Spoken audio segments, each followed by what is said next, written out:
ഒരു സ്ത്രീ ഉംറക്ക് പോവാണെങ്കിൽ ഉമ്മമാരെ 2 ഉംറ ഉള്ളത്. ഒന്ന് നിർബന്ധമായ ഉംറ, രണ്ടാമത്തത് തതവ്വു സുന്നത്തായ ഉംറ.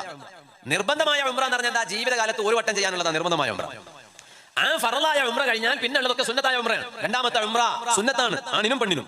മൂന്നാമത്തെ ഉംറ സുന്നത്താണ്. ഇതുപോലെയാണ് ഹജ്ജും. ഒന്നാമത്തെ ഹജ്ജ് മാത്രമേ നിർബന്ധമുള്ളൂ, രണ്ടാമത്തെ ഹജ്ജ് സുന്നത്താണ്, മൂന്നാമത്തെ ഹജ്ജ് സുന്നത്താണ്. അപ്പോ ഒരു സ്ത്രീക്ക് ഹജ്ജും ഉംറയും നിർബന്ധമാകുന്നത് എപ്പോഴാണ്? അവിടെ പണ്ഡിതന്മാർ പറഞ്ഞു, അവൾക്ക് കൂടെ പോകാൻ ഒന്നിലധികം സ്ത്രീകൾ ഉണ്ടെങ്കിൽ, ഭർത്താവ് വേണമെന്നില്ല, അല്ലെങ്കിൽ ബാപ്പ വേണമെന്നില്ല, ഒന്നിലധികം സ്ത്രീകൾ, വിശ്വസിക്കാൻ പറ്റിയ സ്ത്രീകൾ, അങ്ങനെ വിശ്വസിക്കാൻ പറ്റിയ സ്ത്രീകൾ, ഒന്നിലധികം സ്ത്രീകൾ ഉണ്ടെങ്കിൽ, അങ്ങനെ അവരെ കൂടെ ഹജ്ജിന് പോകാൻ സൗകര്യം ഉണ്ടെങ്കിൽ അവൾക്ക് ഹജ്ജിന് പോകാൻ നിർബന്ധമാണ്. എന്നാലോ അവിടെ തന്നെ പണ്ഡിതന്മാർ പറഞ്ഞു, ഒന്നിലധികം വിശ്വസിക്കാൻ പറ്റിയ സ്ത്രീകളൊന്നുമില്ല, വീട്ടിന്റെ തൊട്ടടുത്ത വീട്ടിൽ ഒരു സ്ത്രീ ഉണ്ട്, വിശ്വസിക്കാൻ പറ്റിയ സ്ത്രീ തന്നെയാണ്, അവർ ഹജ്ജിന് പോവാണ്. അപ്പൊ ആ സ്ത്രീയുടെ കൂടെ എന്റെ ഭാര്യയെ പറഞ്ഞേക്കാൻ പറ്റുമോ? ഹജ്ജിന് നിർബന്ധമുണ്ടോ? നിർബന്ധമില്ല, വേണമെങ്കിൽ പറഞ്ഞേക്കാം. നിർബന്ധം ഉണ്ടാകണമെങ്കിൽ ഒന്നിലധികം വിശ്വസിക്കാൻ പറ്റിയ സ്ത്രീകൾ വേണം. ഇത് ഫർളായ ഹജ്ജ് ചെയ്യാനാണ്.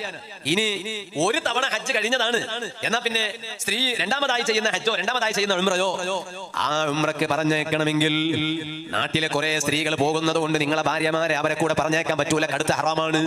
പിന്നെ ആര് വേണം? ഒന്നിരിക്കലോ ഭർത്താവ് കൂടെ പോകണം. സുന്നത്തായ ഉംറ, സുന്നത്തായ ഹജ്ജ് അത് ചെയ്യണമെങ്കിൽ കൂടെ ഒന്നിരിക്കലോ ഭർത്താവ് വേണം, അല്ലെങ്കിൽ മഹറമായ ഒരു പുരുഷൻ വേണം.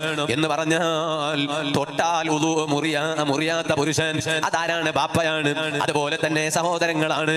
അങ്ങനെയുള്ള പുരുഷന്മാര് കൂടെ വേണം, അല്ലെങ്കിൽ അവൾക്ക് സുന്നത്തില്ല കേട്ടോ, കടുത്ത തെറ്റാണ് കേട്ടോ.